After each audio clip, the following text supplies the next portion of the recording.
All right, everybody, welcome back to the Elias Macco Show, third hour of the program. And we're going to start off with some Quebec politics here because there's a lot happening in Quebec City. In fact, a battle this morning between Paul Saint-Pierre Plamondon, leader of the PQ, and the Premier, François Legault, all over Quebec's carbon pricing scheme and carbon taxes. Let's go to Victor Henriquez, Public Affairs and Crisis Management Specialist over at Public Strategy and Conseil. Hi, Victor. Welcome back to the show. Hi, Elias. So out of Quebec City, Paul Saint-Pierre Plamondon says, listen, here's our promise. We're going to harmonize our gas prices with the rest of the country. But we won't get rid of our carbon pricing, but we will harmonize our price on gas with the rest of the country. François Legault doesn't think that's a good idea. Let's talk about this. And there was polling out this week from Journal de Montréal and Léger saying that a majority of Quebecers, 56% of Quebecers, think that we should get rid of our carbon taxes. So what say you on this subject? Just how big is this story in Quebec City? First of all, it's very easy to make that kind of promise when you are at the opposition. Because we all know that when we get into power, it's a lot more difficult to apply those kind of promises when we talk about the gas pricing. You know, it's been so many years that governments are promising the Quebecers to have better prices on gas, to have a better concurrency, but right now it's not happening. So the fact here is that because of the changes in carbon tax that happens with Mark Carney, there's a difference today between the price of gas in Quebec and the price of gas in the rest of Canada. And it's not a very positive difference for Quebecers. The thing is that Quebec doesn't have a carbon tax. Quebec has a carbon market, which makes it a lot different. And the thing is that today in Quebec, we find of green projects because of that money. So the question is not whether we're going to have carbon tax or not. The question is how we're going to continue to finance those projects if we don't have the money coming from gas. So I guess, Victor, this speaks to the broader question of what the public is feeling on, green initiatives, on everything, because of what's happened since the election of Donald Trump, okay? And the Canadian economy in general. It seems like even Quebecers are open more and more to helping out the friends in Alberta who produce oil, right? In some way. So again, we've spent now decades, or we've been told that the climate crisis is real. This is important. This is about the planet and all of us living. And now it sort of seems like, on a dime, especially out of Ottawa, politicians have just said, okay, no matter, no more carbon tax, not as important as we said it was. So I wonder, how you view that and the seeming 180 from a lot of politicians on this subject. And that's sometimes that's the problem we have with politicians and the messages they're sending, because the messages are contradictory right now. We have a federal government who is saying the carbon tax was not a good idea, but at the same time, we want to have green initiatives. And we have a government who has a financial problem right now. And here in Quebec, we have the carbon market. We have to remember that when the carbon market was put in place, it was one of the best ideas ever. You remember Al Gore praising the fact that Quebec was getting into the market, California coming in the market, and Ontario too. And it was a big change to be able to finance the green initiatives we have. So right now, the thing is that because of the Trump situation, as you said, and because of the fact that finally we understand what energy sovereignty means, people are changing their mind on this issue. Mm-hmm. Now, the thing is that in the next years, governments are going to have to do both things at the same time. They're going to have to finance green initiatives, and they're going to have at the same time to protect the energy sovereignty of Canada. And that's where governments are going to have choices to make. And that's why I think to jeopardize the carbon market is not a good idea right now.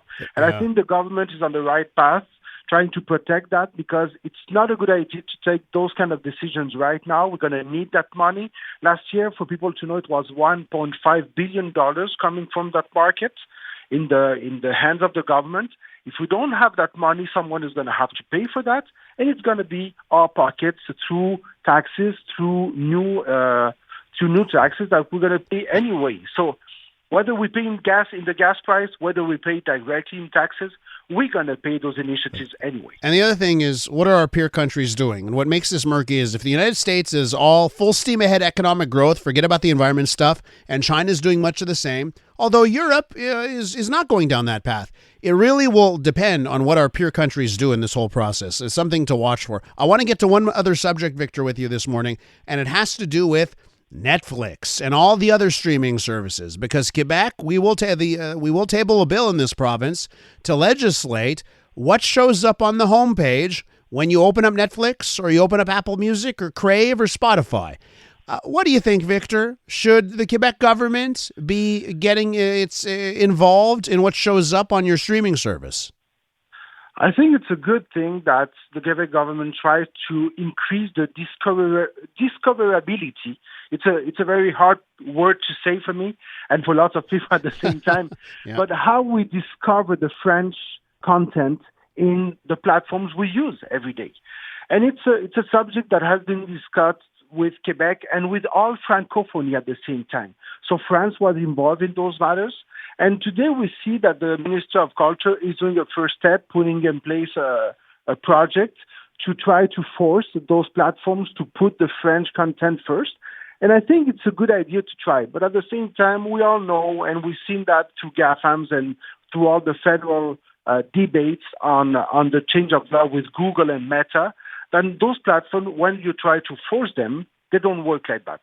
They don't react well to being forced to do new content or to put some content in first and to respect all those language laws. So I think that it's a good idea to have a project of law. At the same time, we're going to need more discussions, and we're going to need the strength of all Francophonie to make sure that the other Francophone countries put the same kind of pressure on those platforms. So it's not Quebec alone, but it's Quebec with France, with Africa, and those millions of people together who try to make those platforms change. If it's Quebec alone, it won't work. But Victor, how does the Quebec government know what people want more than these companies that have all the data? Like, don't these companies know exactly with their algorithms just what people actually want to watch? And shouldn't that be the deciding factor, not what someone in an office says, a bureaucrat? No, of course, you're right on that. The thing is that today in the market we live, we know it's not new that laws force medias to put more Francophone content first. Since for years, it's been in the traditional medias where we have more French content. In the radios, for example, have a minimum of French content. And it's been very normal in the last 30, 40, 50 years to have those kind of laws. Today with platforms, the thing is that it has changed because, as you said, the data is very specific and the platforms are pushing us content coming from all over the world.